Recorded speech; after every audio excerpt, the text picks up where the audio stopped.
All across Houston, you can still see the effects of the storm. Here, here, and here.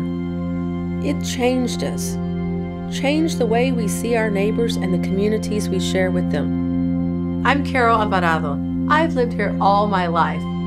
Harvey wasn't my first storm, or the first time I found myself in a position to do real good for my neighbors in Houston. I grew up in the shadow of the refinery here in Manchester. When I was a kid, it was the most polluted neighborhood in America. You could only ride your bike so far until you hit a railroad track or the refinery gates. We were fenced in, and that was dangerous, in an emergency or just walking to school. Fixing that was my first battle.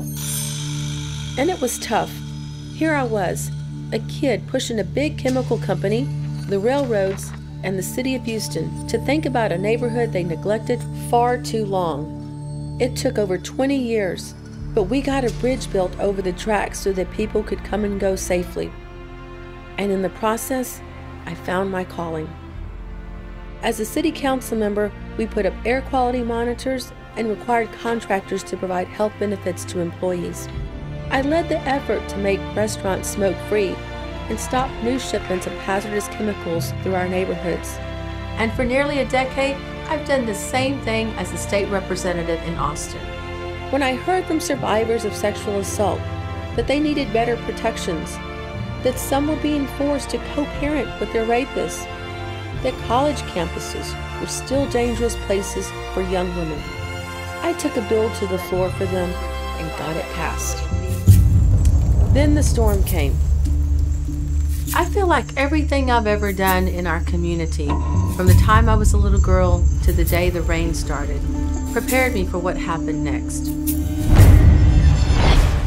I knew the neighborhoods that were affected the most. I knew the people who lived there.